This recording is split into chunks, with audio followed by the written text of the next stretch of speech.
and welcome to the Fantasy Football Game Show presented by Front Yard Fantasy. My name is Josh, and I'm here today, as always, on 3 o'clock on weekdays with my good friend John Luke. How you doing? Doing fantastic. How are you doing today, Josh? Doing fantastic. We actually have Dan here. Dan, a.k.a. Eagle. Dan, what's up? How you feeling? Hey, yeah, I just keep showing up, and you guys keep letting me in. So I'm not sure how that happens. Come on in. We also have a very special guest today. We have David. You can find him on Twitter at dmendy02. He's the host and co-creator of Triple Play Fantasy. He is expert at Fantasy Pros, a writer at Fantrax. David, how are you doing today? Bowing down to your hosting. Oh my God. Good intro. I'm doing good, man. Pumped to be here with you guys today. I love your guys' show. If you're an OG, you've been watching this for a while, then you probably remember David and Eric. This is what, your second or third time on? Yeah, I think it's like third time now. Third time. I think you guys came on twice. Yeah. Early on. It's been a minute though. This time I don't have Eric getting in the way. So yeah, you'll thrive here. Take that, Eric. Suck it. But today we're gonna have some fun. We're gonna do a mock draft, our classic mock draft Monday. We have a fun league set up today, and we got a lot of really fun people in the chat. It's another MDM from Maria mock draft Monday. Yes, it is. I'll tell you, after last week's kerfuffles, there's a lot of relationships on the show that need mending. Oh, wow, that was incredible. That was good and relevant. Pretty good. Jay Wall's happy to be with us. Mendy, we'll talk about my pick a lot. Oh God, Jordan. Did he already make his pick? Am I missing something?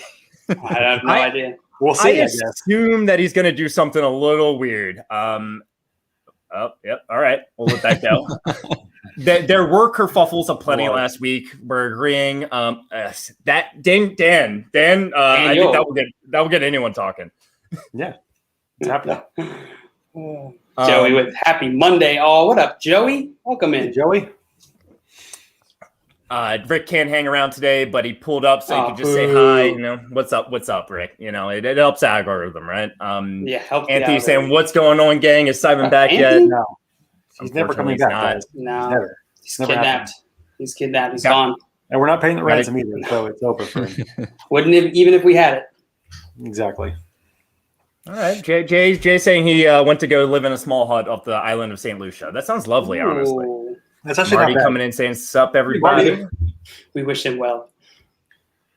We got a lot of people coming in. Scott Fish, super excited for one of my top 10 favorite midday game show based fantasy based YouTube shows. Wow, we made the list, guys. We made the list. We made it. And how many shows are on that list? It's got to be at least 10, right? At least 10 total in all of the world. Yeah. Well, we're top 9 for Anthony, at least. Oh, see that? Oh, okay. Depends on the day. Definitely depends on the day. Depends on the day. Right. Of course. So, you know what? I really want to get in there. We're going to attack these comments, but, JL, do we have the possibility to start the draft? Oh, we do. We do. All right, cool. Let me share my screen here. Well, okay. Yeah, go for it, man. Okay. I could share it if you would like. You go ahead and share it because StreamYard's telling me I have 4 tabs of Sleeper and no indication which one is the right one. And I can tell that your computer doesn't like it by the way you sound right now, to be honest with you. I started the draft, so David, you're up. Oh, man. All right. Without further ado, people, we're getting right in there. So I don't know who to take between Christian McCaffrey and Christian McCaffrey. No, that's a poor choice. Have you considered Christian McCaffrey? Say again? Have you considered Christian McCaffrey? I haven't until now, but I like his name, and he's at the top of the list. So I'm going to go Christian McCaffrey. Okay. Good strategy. Good strategy. There it is. All right, we're starting out this one hot with Christian McCaffrey, Kelsey, and Pitts at actually number 3. Dan wasn't lying to us. And before we get to, Matt, I want to talk about this, Dan, but before we get to it, I just want to let everyone know we are here live streaming every weekday at 3 o'clock on YouTube, Twitch, Twitter. Find us on Twitter at FrontYardFYF, YouTube, Front Yard Fantasy. Hit that subscribe button, hit that like button. It really means a lot to us. Please, guys. Love you. All right. So, Dan, what? Kyle Pitts? Kyle Pitts at 3. I know this is a tight end, 2 tight end league, but tight end premium. Yeah. But I was making jokes about how he's going to have like 500 targets and 16,000 yards and everything. So this is gonna be my upside mock. I want to see if he reaches that ceiling, he could be the tight end number 1 in overall scorer in this type of format. So you know what? Let's have some fun with it. Why not? Absolutely. And I know I said it was I meant 12 team tight end premium league mock draft. This is going to be a lot of fun. I'm going to have a lot of fun. I'm not drafting, but we got some really good guys in here. This is going to be a good draft. We already have 3 tight ends off the board, 3 running backs off the board. I think this is how you're going to see a lot of tight end premium leagues go. This is not super flex, so it's a lot of fun. I feel like I normally play, I'm sorry, I don't play in any tight end premium except for Scott Fishbowl. But every time we've done mocks, I feel like it's been super flex. And I can't recall like where tight ends go in just non-super flex. Yeah. Swamp's coming in saying he's at work, but he cries. Who dat? What's up, Swampy? Yeah, I feel you. So I feel like normally when it's a tight end premium league, you're making these extra little rules. You're typically going to see super flex tied in with that. I think that's probably what we're seeing there, but it's not always the case. And we are going to have fun today doing a draft without it being super flex, but it is tight end premium. I like it. So, David, you made a really weird pick here. Christian McCaffrey, number 1. Would you guys say Superflex is now the standard as far as like leagues? Because I feel like most of the mocks and most things I see are always now Superflex. I think it's standard for our our community of like hardcore fantasy players. I think a lot of times we forget that there's a much broader world out there of just casual players, and I don't think it's common among them, but I agree. It's kind of like how PPR became like the weird, and then it sounds like if you don't play PPR, it's considered different. Right. Yeah, it took a while for that to become the norm, and I feel like it's only really the norm now in outside, the more casual leagues, because platforms like ESPN made it the default. Mm-hmm. And maybe that's the key, ESPN, they kind of have a lot of eyes on them, right? So whatever they're making the default, I feel like a lot of people are coming in. They're like, this is normal. I mean, this is what ESPN tells me to do, right? Right. So I think, we just got to, somehow coerce Matthew Berry into making Superflex the default on ESPN platform. And then, it'll become normal. Yeah. The rest is cake. But I do agree with your point. I think Superflex is becoming the standard, especially for dynasty leagues. Maybe not so much for redraft, because I think you're a little bit more hardcore of a fan if you're into dynasty leagues. I'll tell you one thing. If I am doing a new startup dynasty league, it's going to be Superflex. It adds so much more variation, so much more possibilities. I enjoy Superflex leagues when it comes down to it. Yep, me too. I wish that we could turn our main dynasty, Josh, that league into Superflex, but I don't know that you can go that way after it's already started.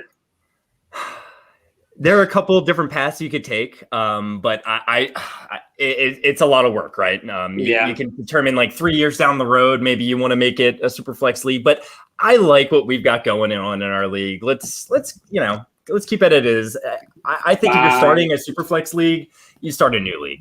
Yeah. I think that's fair. What up, Swamp? Swamp says, hi, JL. Swamp. And Jay says, nice plants, JL. Thanks, Jay. Yeah. Nice that was a nice addition he added midweek last week, right? Yeah. That's beautiful. They've actually been on my desk this whole time for like the past year and a half, but you just never see them because I'm usually standing or at a different desk. Fair enough. So, David, let me ask you, do you think that Superflex is the new standard? I think JL hit it perfectly. I think like for our community, it definitely is. But for, I think, the average fantasy player, some of them don't even know what Superflex is. So it's like, I think our community, it is for sure. But for the normal fantasy player, it's usually PPR. And even some people I play with still prefer standard. One of the leagues I still play in is standard. So like, I think you're always going to have people that want to stay kind of with what the old thing is. So, yeah, completely. Yeah, you're always going to have people that just don't want to change. They're afraid of change, right? Yeah. Well, I think people also are like, the PPR argument is, hey, why should I get a point if a guy catches a pass for 0 yards? Like, why is that a whole point? And then like, they have that argument. I get that. And I think that they're kind of doing ways to make it more fair. Like the tight end premiums, the super flex for quarterbacks, I know in Scott Fish, it's like points for first downs. So like, there's like other things you can work in too, to like help make it so it's not just as much emphasis on that aspect. Yeah. No, I completely understand that. I want to ask you a question on that, but I know your pick's coming up and you have back-to-back picks, so I do not want to distract you. What? Jordan did that to troll me. He totally did that to troll me just now. Jordan did mention earlier that you were Adam. going to freak out at his pick. Are you kidding me? Oh my God. I'm like, I didn't know Jordan was picking number 2. Now I'm really upset. Wow, he 100% knew that was going to happen. I'm so flustered right now. I don't know what to do. All right, Jordan. It's personal. All right, Scott, I got you. Hold on. Quit yelling at me. Oh, so you're wrapping it up with DK Metcalf and DeAndre Swift. Chris starting out with Christian McCaffrey, getting DK Metcalf and DeAndre. I think that's a beautiful start, David. I'll be honest with you. I mean, it would have been better if you got CEH, but it's pretty good. Right now. So do you value Clyde Edwards-Helaire a lot more than DeAndre Swift? I do. I actually have a bet, actually a couple bets that is specific CEH over DeAndre Swift this year. I think obviously DeAndre Swift is a good back, but I think CEH is making that next step to be a top 10 running back this year. So I've been very much in on him. And I think CEH might be the most polarizing player on Twitter right now because I see some very angry takes against him. And then there's people like me that are very much on the hype train about it. So it's like there's no middle ground. It's either you love CEH or you don't like him based on where he's going. So it is kind of interesting to see once that finally plays out to see. And I will say this, like if you are a CEH truther like myself, then if he doesn't do anything this year, he doesn't perform like we think, then there'll be no defending him next year. Yeah, no, it'll be done. I'm on your side, David. I love CEH. Yeah. He's breaking out this season. I mean, he had a great season last year. It was just overhyped. But with that offense, I just can't. He's being drafted at his floor almost, I feel like, where he's typically going in the 3rd round. Yeah, I mean, if you can get him at like in the 3rd round is great. If I have the first pick like this, I'm definitely taking him with one of the back-to-backs on the turn. I mean, he's in a very efficient offense. He only had 4 touchdowns last year, so you would expect that's going to probably be closer to maybe hopefully 8, 9, or 10 potentially between rushing and receiving. He had actually 1,100 total yards, which was 14th in the league last year, and he missed 3 games. So I mean, I think people sometimes get lost with that, and they transform their entire offensive line. Orlando Brown, Joe Tooney, 2 of the best players on the left side probably in the league. I mean, they're going to be a lot better up front. 31st in offensive blocking win rate based on an ESPN stat analytics. So I think, again, just watch. Just let him fall to me. I'll take as much as I can, and then we'll be happy. Real fast, Dan and JL, what do you think on this? Would you rather have CEH or DeAndre Swift going into next season, Dan? Well, I was one of those huge CEH truthers last year. I was a guy that took him way too early in every kind of draft.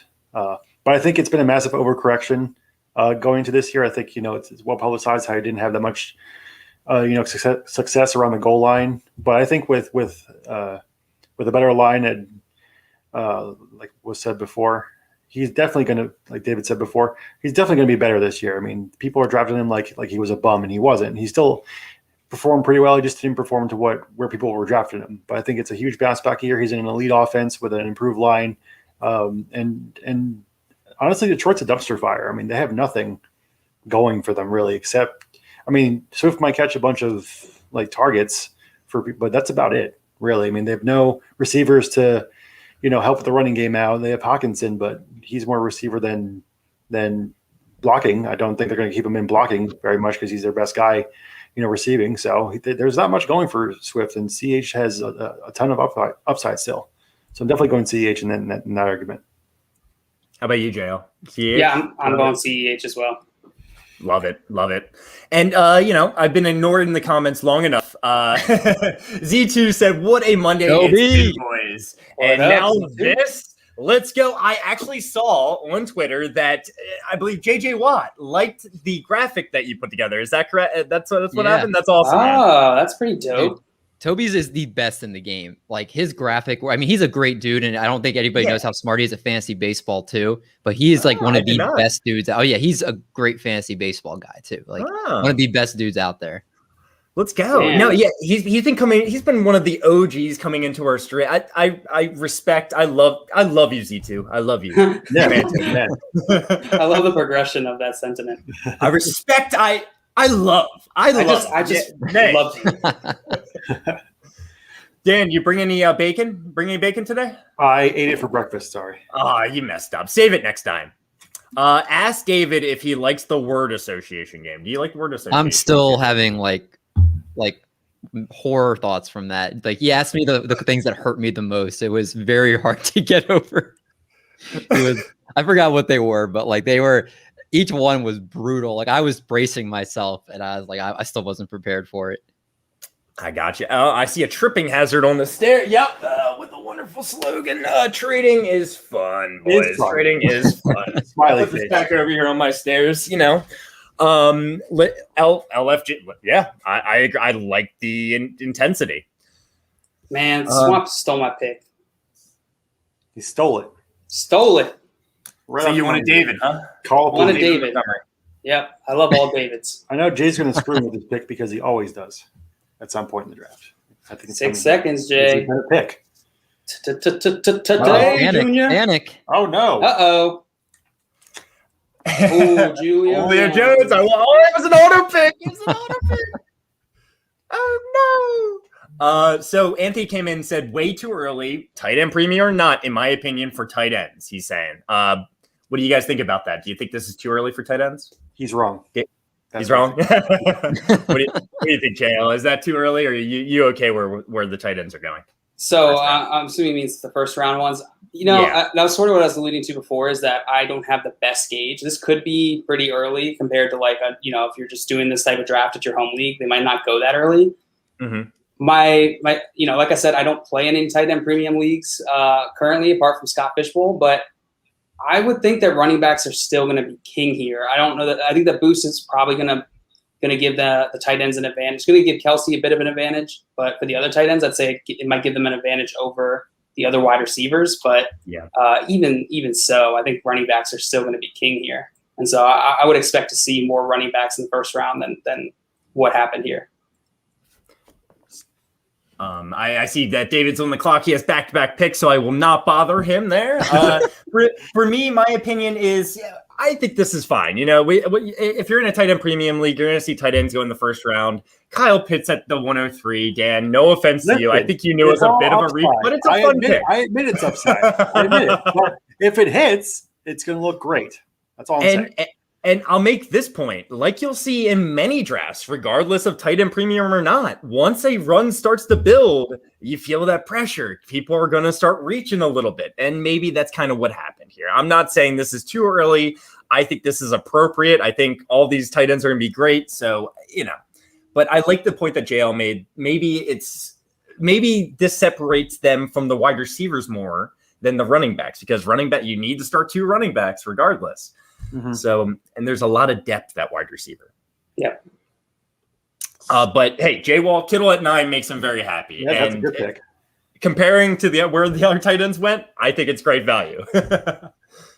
Scott, go ahead, Dan. Oh, sorry. It's 1 point premium, right? Or is it 0.5? I'm not sure. It doesn't say. I'm assuming just regular PPR. Okay. Oh, it's my turn. So Scott Fish said, did JL send me a link yet to come on? He's so much. So Scott has talked on the prevalence of superflex leagues for a long time. I believe I remember when Scott, I think there's an interview with Nick Ercolano on his page where he talked extensively on it. And Scott is in a good position to sort of see the trend because of safe leagues. So he's able to see sort of what types of leagues people are gravitating to. And so I do, if I remember correctly, Scott, correct me if I'm wrong, but there is a massive trend of superflex coming. But I do think that the same sort of points stand, which is that most people probably playing ESPN in their home leagues, their office leagues, whatever. They're not going to even probably be aware much about that. Mm-hmm. Yeah. But I do think it will start to move that direction. You made a great point, JL, about how like in the Twitter bubble, it's all superflex, mostly because a lot of us are doing skyfish and everything. But yeah, general public, people are still doing 1 QB as the norm. But I think it's going to grow. But it also like makes like the Derek Carrs of the world and guys like that a lot more relevant, where you're not usually going to draft them, but like now you're taking Derek Carr in the 4th or 5th round. You know, you're investing. Like I got Teddy Bridgewater at the end of my Scott Fishbowl draft, and like something like that could be a huge move when like normally like Teddy Bridgewater, like who cares? So like it adds another element of strategy. And I'll be the first to admit I wasn't first when I was first introduced to Superflex. I didn't like it. But as I've been exposed to it more over the last, 6 months or so, it's something that I've actually gotten a lot more kind of behind. And it again adds another element to it that wasn't there before. Yeah. Completely. And another point to that, David, is that whatever we can do in fantasy to make it even more like the NFL, I'm all about it. And I think that's kind of why Superflex came about. I mean, quarterbacks, they were getting pushed down. I mean, we have how many people drafted so far? We have like 50 players drafted and 2 of them being quarterbacks. That is just not like the NFL. Quarterback is king in the NFL. Mm-hmm. And that's why I like Superflex leagues. That's why I like tight end premium leagues. They get tight ends get drafted pretty high too, and regardless, they're going to get drafted high. But whatever we can do to make it more like the NFL, that's more fun for me. Let's go. Yeah, absolutely, Josh, and David makes a great point too. Like the more, I guess, players you can include in drafts, make them relevant. Like Carr wouldn't be anywhere in a. Oh my God! That's I mean, it's a great point. The more people you can include, like player-wise, in drafts, I think the better it is. Scott, did I butcher your point? No, you didn't butcher it at all. I like my name though. This time I'm coming in hot. Bring back Simon. Get a hashtag. We need him. We got to start to get some T-shirts with that on it. Bring back Simon. I like it. Bring back Simon. That'd be a good hashtag. So we're happy to announce Simon's replacement, Scott Fish. Nice. Welcome. No, you didn't butcher it at all. I was going to say that with dynasty leagues, I've been in this industry 15, 20 years. I can say pretty factually that the trend to Superflex is stronger than it was from standard to PPR. Really? Yeah. It's gotten to the point with safe leagues that we can't justify as a business opening more 1QB leagues. Wow. Because they take 17 times longer to fill, and the orphans take more discounting and they take longer to sell. And like the last couple hundred orphans we had last year were all 1QB leagues because they're just tougher to get rid of. Sleeper has tweeted out how the majority of their new leagues on Sleeper, and this is, of course, we're in the middle of the off season, right? We're not to the casual fan, our Superflex. Yeah. The younger generation is playing more and more Superflex. Every trend, I think it's only a matter of time before we see Yahoo and CBS and ESPN eventually default to Superflex and make you switch it to 1QB. We might be a couple years out from that because some of those places only turned to PPR or half PPR in the last 3 years. So we may be 2, 3, 4 years out, but that trend line is stronger than it was from standard to PPR. I think it'll be a shorter amount of time. It's really a crazy growth trend. But you're absolutely right still. Like you guys nailed it on the head. I mean, when I had my Sirius XM show, we constantly had to cater to 1QB leagues. On Fantasy Football Weekly, we're in year 27 now. We're nationally syndicated on, dozens upon dozens, probably like 50 some radio stations around the country and on iHeartRadio. We have to cater to the casual audience, and it's always with a 1QB mindset. So, I mean, that's still where it is. When we have emails and questions and listeners and stuff, it's almost always 1QB. So we're not even remotely there yet, but I think you're right. PPR really, really started to hit home once the scoring defaults changed on leagues. Now, do you still how long did it take for you to be able to kind of switch from standard to PPR? Was that pretty quick once, ESPN started changing? No. PPR probably started jumping out there in the early 2000s. Like it was there before. It was there in the Marshall Faulk, Warren Dunn years. It did exist in the late 90s, but in those early 2000s is when it started coming on. And by 2007, like the website I ran at the time, FF Oasis, was always on the first page of Google for PPR stuff because it was still that uncommon. We're talking 7 years, into the existence of PPR, 6, 7, 8 years. and it still was uncommon enough that a brand new site could get on the first page of Google for PPR stuff because it just wasn't out there. That like it existed. It was on sites. You could make your league scoring that, but it just wasn't very common. But by about the mid 2000s, the 2014 or so, that's when it really started to hit its stride. We're talking PPR took a good decade to and once it started to take off, it really started to take off. But Superflex, I think we're going to see that hit much faster and much harder than PPR did. Man, that's exciting. Scott, So I'm old enough. Work on Superflex redraft rankings. No, I just had 1 point. get those out, right? What was it, David? I was going to say, so Scott, I'm old enough to remember when head coaches were still a thing in scoring. Do you think that kickers and defenses will be the next change that is just going to turn into flex positions, or do you think kickers and defense stick around? Man, I really don't know. I tried to throw that out there as a compromise this year because like it seems like over the last couple of years that community has really divided itself. Mm-hmm. it really seems like it's one versus the other at this point. I think in your more casual leagues, they're going to stick around for a little while. I don't know. I think it's something interesting that we're going to have to watch, but I think it's still too new. Even the ban kickers movement is within the last 5 years. It's so weird to say but I mean, these things take time. These things just they take a lot more time than people think to really hit those casual users, because by the time they hear about it, they're stuck in their ways, and the leagues like how they're doing things. And it, like, even my home league took a few, like, probably didn't get PPR until like 2009 or 10, or maybe a little earlier than that, but it took a while. It takes a while to get these casual players to play with something that they don't know or understand. There's a year or two or more learning curve. So I think it'll be a while.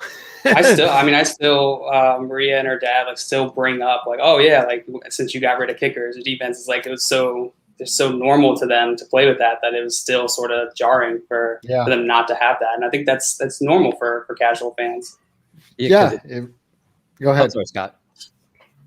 I was gonna say, I think the worst thing is when you see a defense get a defensive touchdown, the first time you're playing somebody, or the first moment you're playing somebody, and you see you're down 20-0, and you're like, oh well, their defense has 20. I already lost this week.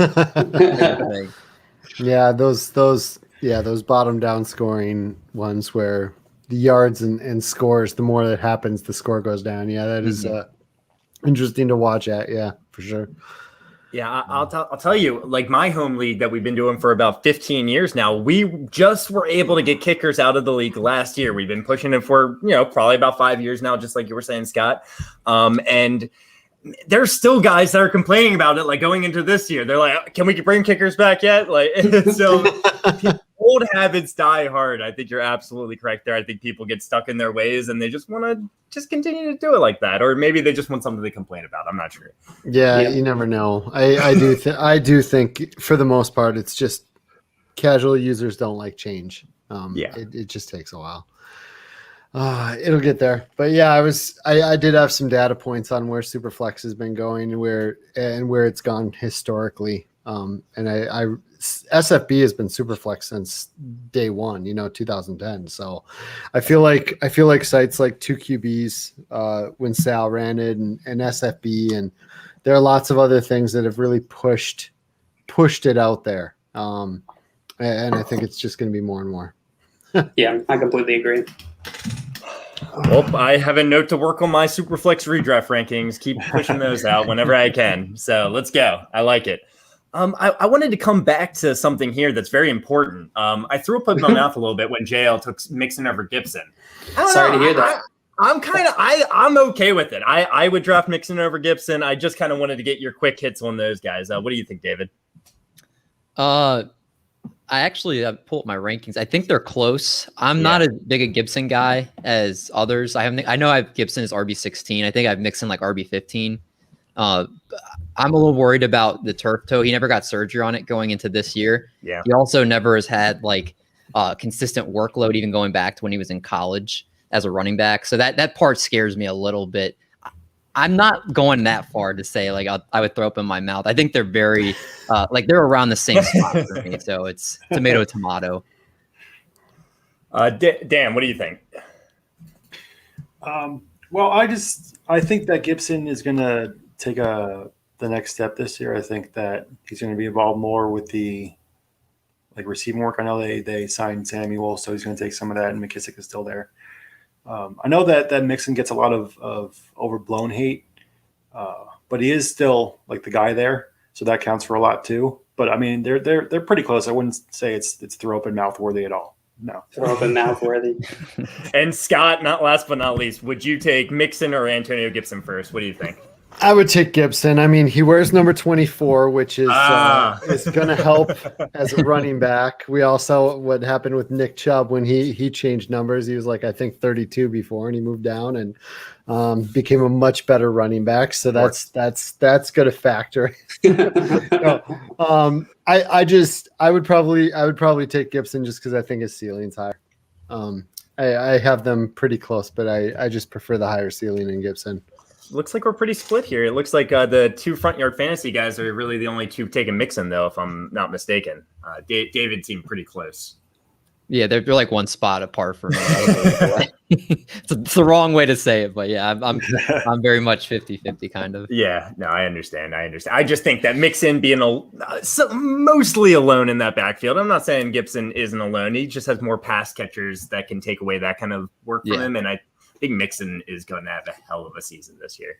But the more important comments we got here, who is the Scott Fisher character? Joey coming in, I agree. I don't know. It's not Scott Fisher. It's that's not even my name. It's Bring Back Simon is my official name. I've changed it on all social media now. Wait, you're just Simon's replacement. On Twitter, I'm now Bring Back Simon. I really hope that's true. That would be so funny. People would have no idea what that joke is. I wonder if that's an action. Oh, there is. There's already a Bring Back Simon. There is an @Bring Back Simon Twitter account. It's Simon. It's Simon's burner. No, it looks like it's wanting Simon to come back to American Idol or something. Simon Cowell. Yeah. That's hilarious. That's too bad. Otherwise, I would have changed it. That's the only reason I didn't change it. Oh, man. So I'm looking over some of the teams here, and I like what you guys are doing, to be honest with you. Dan, you're kind of going for that not zero RB, right? You got Travis Etienne there. If you talk to JL, he's going to be like, oh, he covers both running backs 1 and 2. You're good to go. You don't need any more players. That's it. I don't. But a lot of really good wide receivers here. How are you feeling about your team setup so far? I love it actually so far. With the way that the roster is constructed, you can start 6 wide receivers. So I think the value is definitely there to grab as many good ones as you can. And I think Etienne's going to be good enough in PPR where I don't necessarily mind having missed out on those like top tier guys. I think he'll be good enough where my receivers can cover for him if he has like a down week. That makes sense. So in terms of running back, do you have any kind of plan, or are you kind of just like letting the draft board fall to you? It's the draft board's going to fall to me. Right? I don't really have a plan for my second running back as of right now. I might just, wait and see what other value is on the board when I pick. But if there's someone good enough left, I'll probably scoop them up as we do have to start 2 eventually. But right now, I'm looking at other positions because I think they have more value right now than whatever's left at running back. Completely understandable.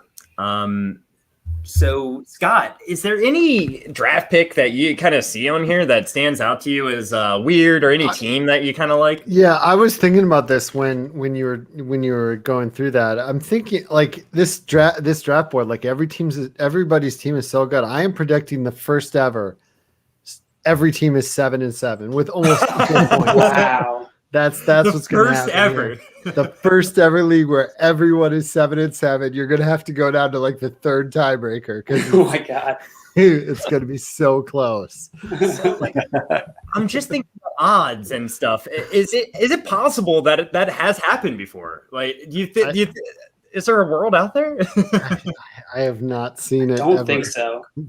There would have to be screenshots of this. Like people would be talking about Yeah. this, right? There's like You'd have to try to make that happen. Yeah. Like, there's still like in a 52 card deck. There's still like orders of cards where that haven't ever happened in the world. So I have to imagine that this is more variables than that when you consider teams and number of weeks. Yeah. So I feel like no, but maybe, I mean, there is a percentage chance.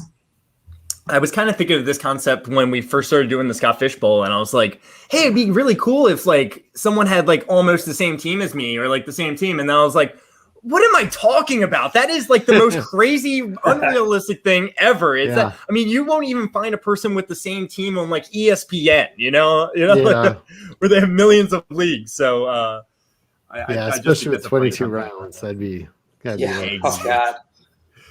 Oh man, you just have to have so many. Oh, it's just not possible, right?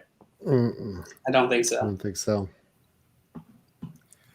But David, I am liking how your team's coming together. You got 4 running backs: Christian McCaffrey, DeAndre Swift, Chase Edmonds, Michael Carter. I think that's a great running back core. And then you have really good wide receivers with DK Metcalf, Cooper Kupp. You're gonna have to, we'll see what happens with Rashad Bateman, but I like the way this team's going. Josh Allen, the number 1 quarterback from last year. How are you feeling about your squad? I feel pretty good. With Bateman, it was definitely, I was kind of hoping there'd be a better selection of wide receivers there. So I went upside for my wide receiver 3. I think Jonnu Smith is like criminally underrated. I think he's going to be the tight end you want at New England. So, that's Kevin. Thanks, man. Yeah, Kevin with the Jonnu Smith. Love that pick. But see what he said after that.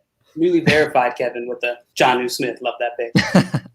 Yeah, I think he's definitely one of the better like tight end sleepers you can get if you miss out early on. I get him in a lot of drafts, but you do realize that definitely like if you wait to get your 3rd wide receiver, it thins out pretty quickly. So that's definitely the spot I'm gonna have to probably try to take a few guys with some flyers and see who hits because it's gonna be questionable there. Yeah, I really hope that is what happens this year, David, because I was so bought into Jonnu Smith before he went to the Patriots. I truly believe in his talent, but I feel not confident. Now I'm not happy. So you obviously like him a lot more than Hunter Henry, I'm assuming, right? Yeah, I mean, Hunter Henry, I feel like he gets hurt every year. And I mean, it wouldn't shock me if he ends up being, the guy. I think it's kind of right now looks somewhat like a coin flip. But Jonnu Smith seems to be to me, the superior talent overall. I think Hunter Henry definitely be in the mix, but I think it's also going to be interesting to see, who Cam Newton likes. And then if Mac Jones eventually takes over, if he prefers one over the other, that's the stuff that's like really hard to tell right now. So that's kind of where you're kind of stuck in the dark in a sense. You don't have any idea what's going to be. Yeah. I'm just like looking at your team real fast, and I see, at the 6-7 turn, or no, sorry, I was at the 7th spot. You took Michael Carter, right? Mm-hmm. At the 6-7 turn, you took 2 running backs. Do you at all wish you took a wide receiver there instead? I don't. I really like to stack running backs as much as I can. I don't know if I'm necessarily always going to go like running back, mm-hmm. but I want to try to see if I can take 3. If I can, like 3 in my first 5 or 6 picks, just because running back is like it thins out so quickly that if you have bodies, you can one obviously if someone goes down, you still have capable guys you can put in, and 2, everybody's always looking for running backs, so you have trade bait. If later on in the season people are looking, you can trade someone for a wide receiver if you need it. Absolutely. And I was just thinking, I just actually did a video where I was saying that I am drafting a running back with 2 of my first 4 picks in almost every redraft league this coming season. Because of that point, I think the running back value kind of drops off after the 4th round. Jay said, JL, stop sniping. Well, you just sniped me, sir. So you stop. Now I don't know where to go. Play nice, you two. No. Oh, no. You know what? Going with the long shot. Not a long shot. Not a long shot. High upside. Oh, there we go. That's a good value for him right there. Come on. Yeah, I didn't expect him to be there. Oh, wait, that's Jamal Williams. Man, I thought that was Javonte Williams. There's no way he's still there. Oh, okay. I thought you were looking at Raheem Mostert for a second. Oh, yeah. No. Monte, he went a while ago. I figured, dang. All right, well, I'm sticking with Jamal then. Well, forget about Jamal. I mean, your team, even with Jamal, I think that's a fine pick right there. I think it's a great pick right there. This is a massive pet peeve of mine. My background's in product stuff, and it drives me nuts that these platforms use just first initial. Because yes, it does save space, but it leads to issues like this, right? I forget there was like some what was it, DJ Moore, David Moore, that whole thing, that whole saga. Yep. They're both both on the Panthers too. Yeah. If only they put the teams that they were on under their names, that'd be well, the DJ David Moore wouldn't. When you're on the clock, Dan, you don't always have time. Maybe you and Jason start bickering. Maybe. I like the way this team's coming together, JL. I know you took Justin Jefferson just to, please Scott. I know he's a big Justin Jefferson fan. Wait, I'm still on this show? What's going on? Apparently. I left already. He's just sitting there working. He's about to start picking his nose. So how do you like, Scott, getting Justin Jefferson in the middle of the third round where JL did here? That's good. That's fair good. value. That he wins the league. Like he wins the mock now. So you guys can just stop if you want to, or you can finish out the last round and a half. But I feel like all right. I feel like you just basically that's how you win the mock draft every week is you just draft Justin Jefferson at any point and that's it. You're good. Yep. And trading makes fantasy fun. Let's get out of here, guys. Follow us on YouTube and have a good day, man. Have a good day. See you tomorrow. But really, where I really see the value for your team, JL, is in the 4th, 5th, 6th, 7th rounds. I love all 4 of these picks. And Curtis Samuel. You can extend it to Curtis Samuel. Chris Carson in the 4th round, I think he's going to have a hell of a season. He's undervalued for redraft right now. Maybe not undervalued. I see a lot of people talking about him, but get him in the 4th round right there. I think it's perfect. Deontay Johnson, my favorite Steelers wide receiver, Cortland Sutton, big body receiver, going to have a good year. Mike Davis, I feel like we're seeing him go higher. So I like the way your team's coming together, JL. Thanks, Josh. Yeah. You know me. I do know you. You know me. Jordan came in here and said, Josh, I want you to pick a team you don't like and rip it apart. It's funny that, I read it out loud and I understand what he was saying. I read it in my head and I thought he was saying something completely different. So I have to reevaluate and actually go through these teams and pick a team I don't like and rip it apart. Hopefully it's not yours, Jordan. I thought it was going to be mine. C2 said, Justin Jefferson's going to go 101 next week now. Thanks, Scott. Yeah. Hype train. I like it. Jay Wall asked, who's all going to the expo? I believe we all are. David, are you? I am. Yeah, I'm excited. And I believe we all are. We will all be there in less than a month now. Less than a month. I still have 2 hotel rooms.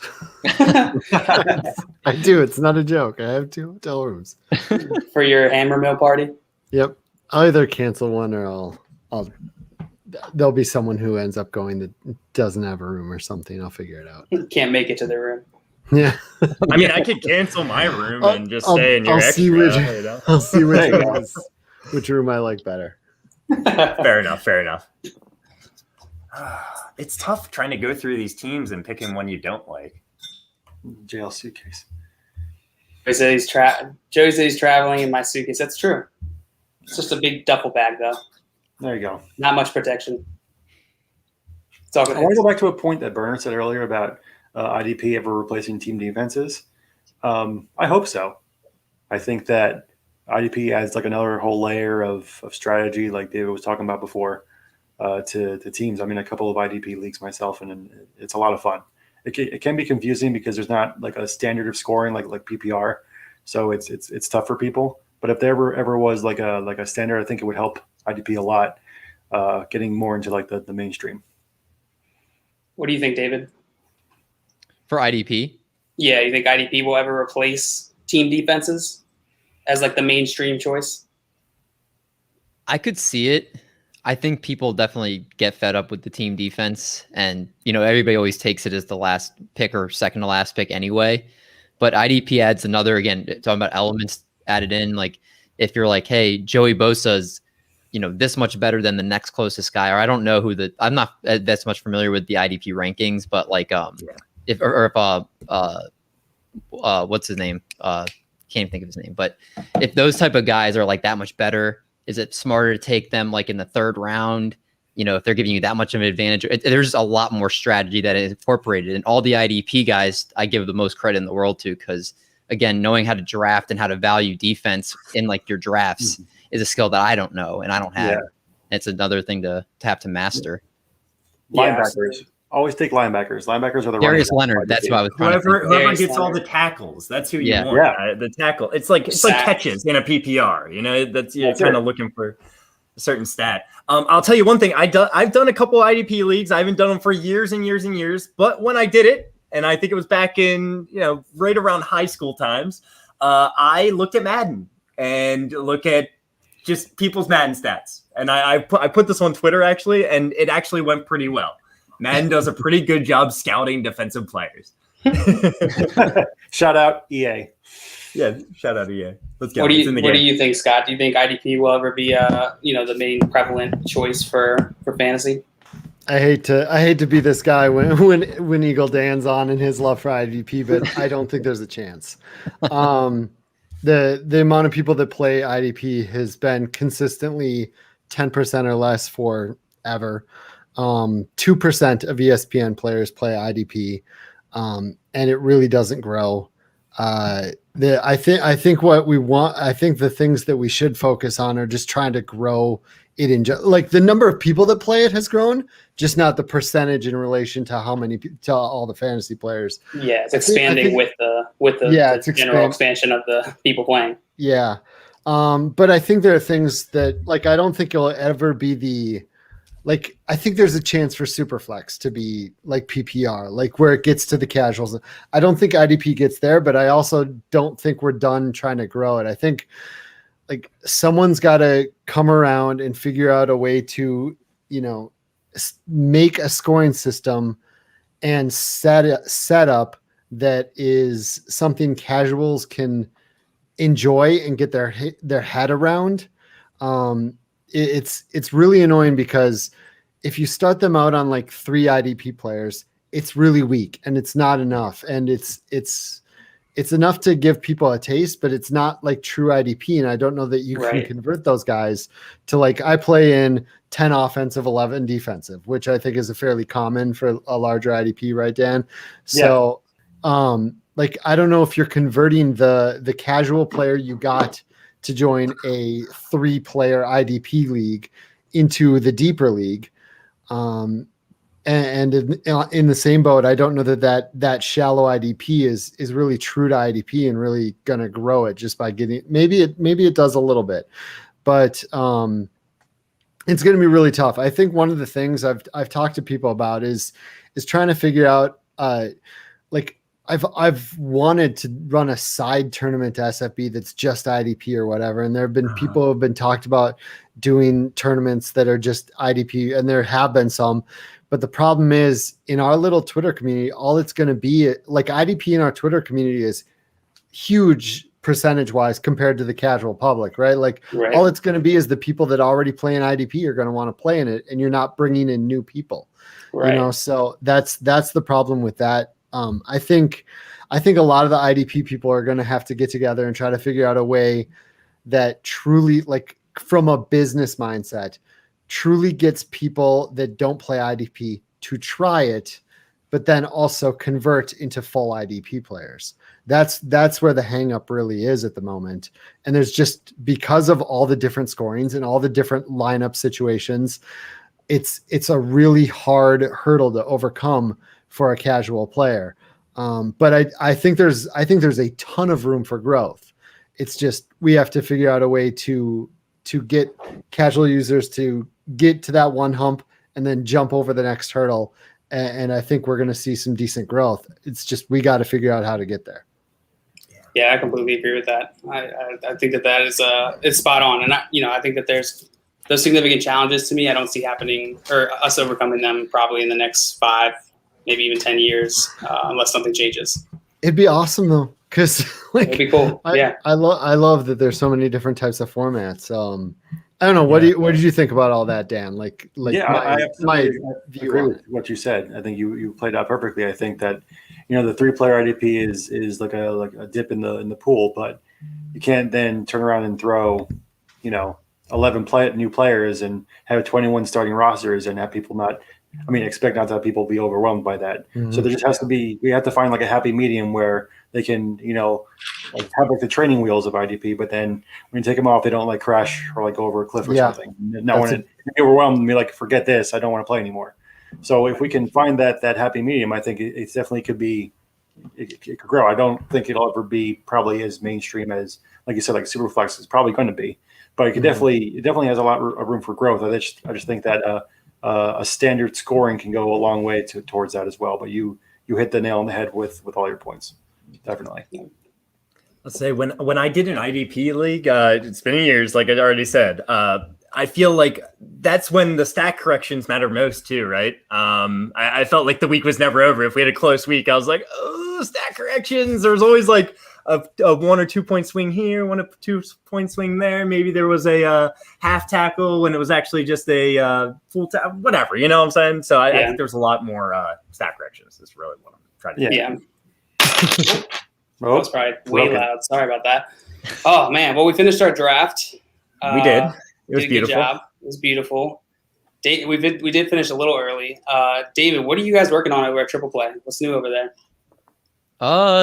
Baseball, basketball, football. Still always grinding every day with that. Interview with Clinton Portis coming tomorrow, 11 a.m. So getting all the details finalized with that. Are you excited for that? Yeah, man. Nervous? He's not at this point, just because he doesn't seem like he's a very intimidating guy. He's actually kind of goofy if you look at like all his like past stuff, and he used to dress up in costumes and stuff. So like I think it's gonna be exciting. It's gonna be fun. Always just grinding with the 3 sports, pushing the YouTube channel, and of course doing the weekly fantasy shows each week, stream live to Twitter. So it's pretty much all we're doing.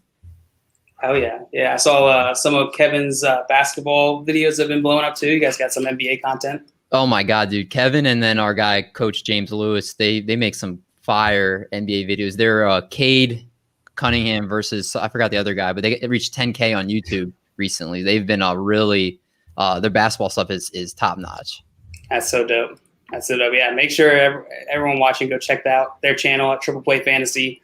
And make sure you check out that Clinton Portis interview. I'll definitely be in there watching. Thanks. I appreciate you. Cal says, Simon's not here. I'm out. Whoa. That's fair. And they said, actually, it looks like JL's got 2 plants behind him now, so he'll stick around. And plants are a crowd pleaser. Yeah. The goal is to eventually JL's just going to have a rainforest behind him. Yeah, whole rainforest is raining all the time. Just have plants everywhere, so it blocks out your face and stuff. Yeah, it's just plants. Like a jungle get up with like the hat and everything, like explore. Just see my eyes and a ghillie suit. So unless there's anything else, I think we're going to get out of here. Hey, just to remind everyone, subscribe to us on YouTube. Subscribe to us, please. You can find us on YouTube, Front Yard Fantasy. Pretty easy, right? You can find us on Twitter at Front Yard FYF. We're here streaming every weekday at 3 o'clock. YouTube, Twitch, Twitter.